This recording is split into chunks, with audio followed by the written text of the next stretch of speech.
जय छठी मैया।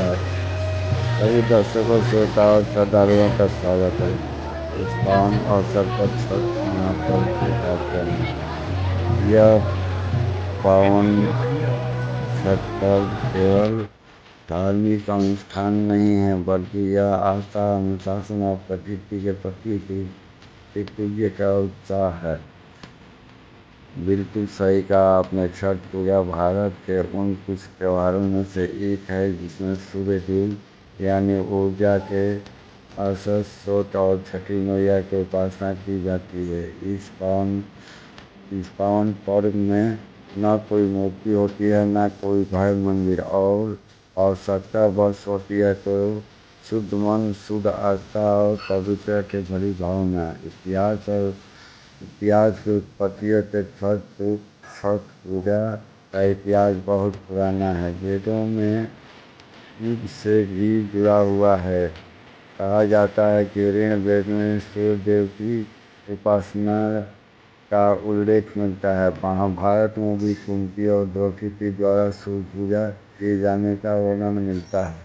और एक अन्य कथा के अनुसार भगवान श्री राम और माता सीता ने भी अयोध्या लौटने के बाद कार्तिक शुक्ल षष्ठी तिथि को सूर्य देव की आराधना की थी, और तभी से इस पर्व का परंपरा शुरू हुआ।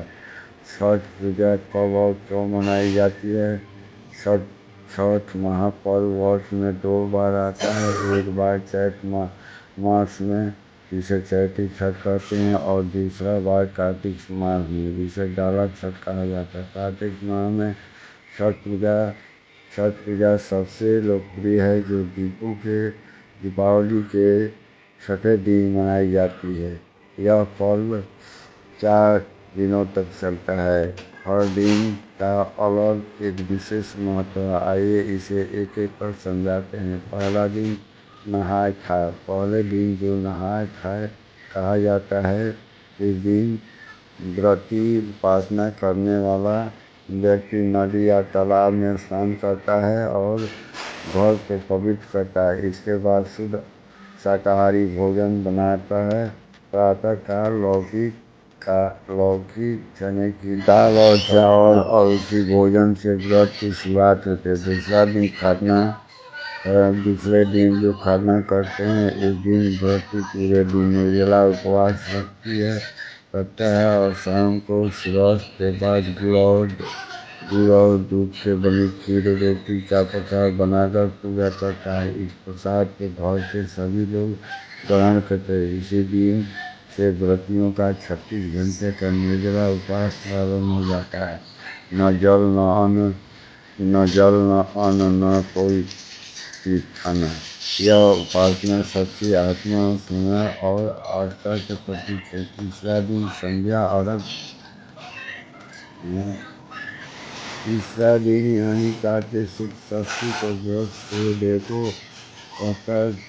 यानी अर्घ देता है। पूरी नदी, तालाब और घाट रंग बिरंगे सूर्य को नारियल, फल, गन्ना, ठेकुआ और दीपों से सजाया जाता है। व्रती सूर्य को अर्घ देते हुए यह प्रार्थना करते हैं, हे सूर्यदेव, हमें स्वास्थ्य, समृद्धि और ऊर्जा प्रदान करो। इस दृश्य की दिव्यता देखकर ऐसा लगता है जैसे धरती पर ईश्वर उतर आया हो। सूर्य की अतिरिक्त किरणों जब नदी की लहरों पर झिलमिलाती है तो हर चेहरा श्रद्धा में झुक जाता है। चौथा दिन उगता और अंतिम दिन सूर्य सुबह व्रती और श्रद्धालु के घाट पर पहुँचते हैं। उदयमान सूर्य को अर्घ देकर छठी मैया के परिवार के सुख शांति और समृद्धि की कामना की जाती है। इसी के साथ व्रत का समाप्त हो जाता है। छठ महापर्व का वैज्ञानिक और सामाजिक महत्व। देखें तो इस पर्व से बहुत वैज्ञानिक और पर्यावरण सूर्य की उपासना से विटामिन का लाभ मिलता है। लगातार की सफाई का परिणाम होता है और स्वास्थ्य और शरीर की मुक्त करने का मिलता है।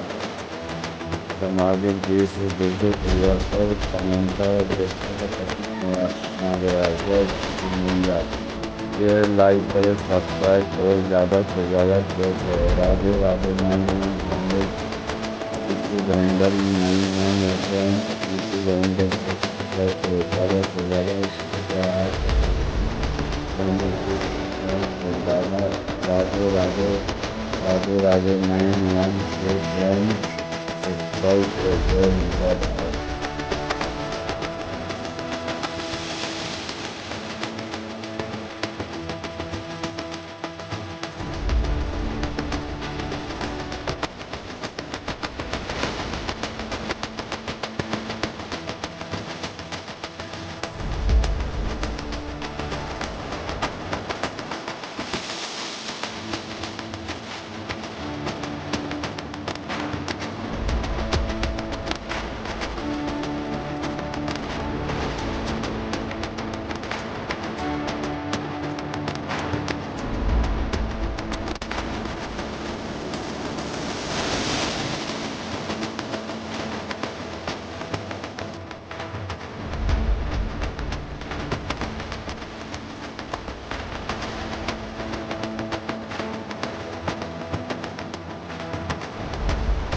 हाँ कौन गई बा